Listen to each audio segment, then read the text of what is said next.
Welcome to TMZ Live. Harvey Levin here. Charles here. So now that people have had time to process it, I got to say, such a spectacular loss on the part of prosecutors in the Diddy case.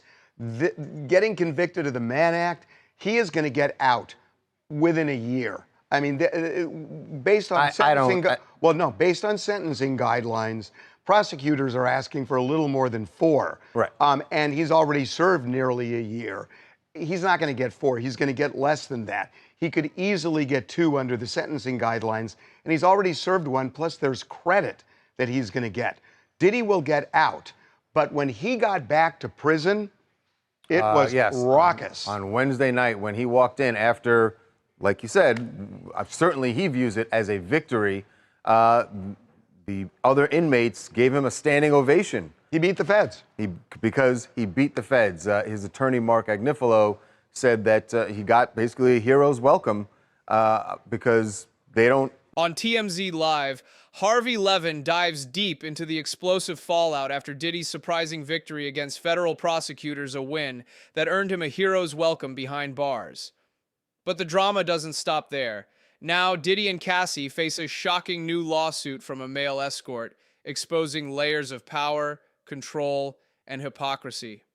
Let's break this down together. The way the other inmates see it, they don't. This is such a rarity that someone beats the government. Very rare. I mean, the government has such. When you look at the resources in Diddy, to get 70 Homeland Security agents to raid 2 houses, to spend the time to put 6 prosecutors on this, and all that they did, it is hard to beat that. And he had the money to hire a legal team that kicked their ass. I mean, they just did. That's why part of the reaction of the other inmates sort of surprised me, because you could see it cutting the other way, that they would be resentful that a guy with lots of money and power was able to beat the feds while maybe some of the people in prison didn't have those resources. But it cut the other way. They just want to see the government beaten, and there's a real camaraderie in prison.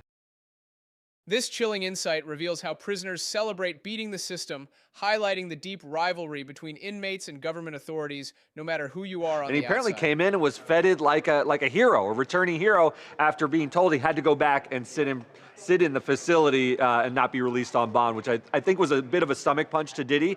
Some of the sketches show he was quite upset with that ruling, but it must be nice to come home. You know, I did some recon on this, and I was actually wrong on this because I thought he would get out, but they knew he wasn't, and they were prepared for it because they conceded domestic violence in open court.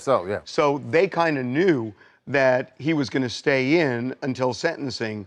Nonetheless, now there's been a shoe that's been put on another foot. Right. The immediate aftermath of the trial for Diddy was getting that applause in prison. For Cassie, it was getting hit with a lawsuit that was filed by a man named Clayton Howard. He's one of the male escorts that had freak-offs with Cassie and Diddy.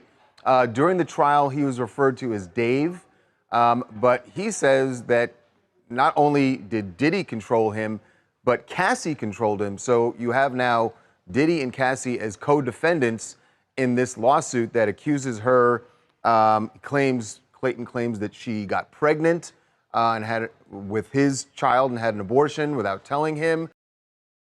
These shocking allegations land as a brutal counterpunch to Cassie's public victim narrative, exposing complex power plays behind closed doors. Also that he got an STI from her. And he said all along, you know, people during this trial, you had Cassie as the victim. She was victim 1.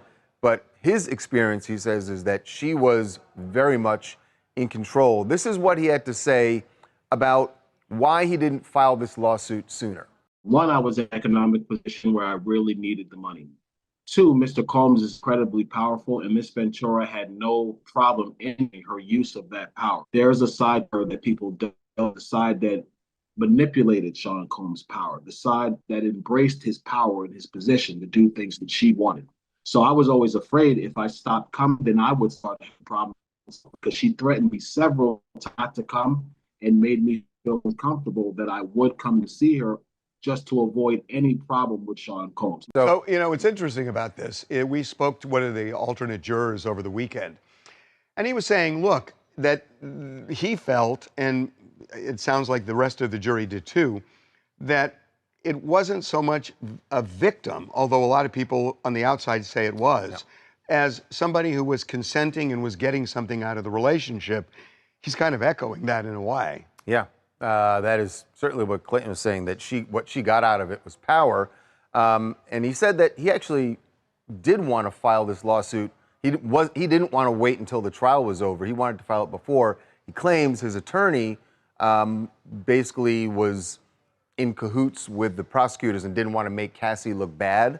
And that's why he eventually, Clayton, filed this lawsuit himself. He didn't file it with an attorney. So it's a little bit strange that his attorney would not want to sully Cassie's reputation if he ends up suing Cassie.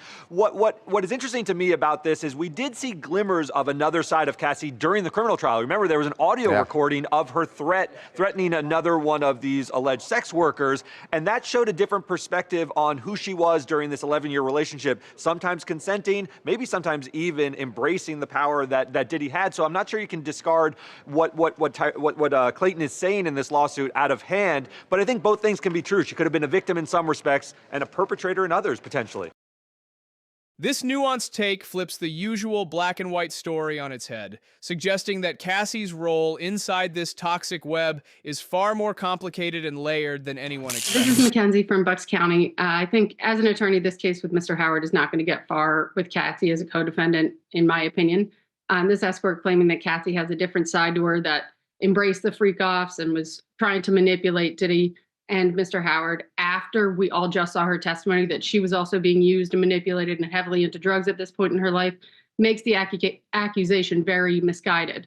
Bottom line is that she is not the person who started the freak-off, so I would be willing to bet that he's not going to be awarded any monetary damages from her in this suit if it even moves forward at all. I will say, the way you're putting it is what a lot of people said before we heard the jury speak. The jury is not embracing what you just said. They didn't embrace what you just said, that she was a victim. At a civil trial, it's going to be up to the jury, or I'm sorry, it's going to be up to the judge to look at all the facts of the case, and the facts of the case are simply that Cassie was not the initiator of all of this. Yeah, Not the initiator, but you know what the. but I think Clayton may suffer the same thing that Cassie did, in that if this actually goes to trial, that they're going to say, look, you were along with this. You were getting paid. Exactly. You were getting paid very well. So you weren't being manipulated or forced into doing anything. Right. So he may suffer the same fate that Cassie did. I think he will. Yeah. Okay, we're going to move on. Diddy's courtroom win may look like a triumph, but beneath the surface lies a tangled mess of power, control, and conflicting narratives. From receiving applause behind bars to facing damaging new lawsuits alongside Cassie, the story exposes how privilege and manipulation collide, and how truth can be a moving target. Drop your take below. Who really holds power in this saga?